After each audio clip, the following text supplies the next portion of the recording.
Okay, just a quick video. February 7, it's 12:10 p.m.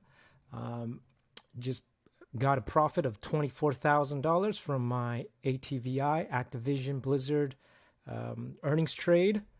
You'll see here it's at it rallied to $75, so I made 24,000.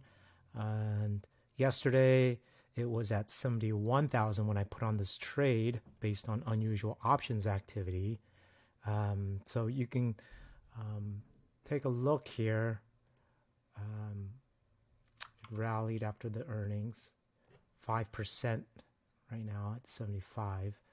And so that was pretty nice. This is the video. If you guys are interested, I put it up yesterday, February 6th. This is the title of the video. Check it out on how I figured it out with the unusual options activity.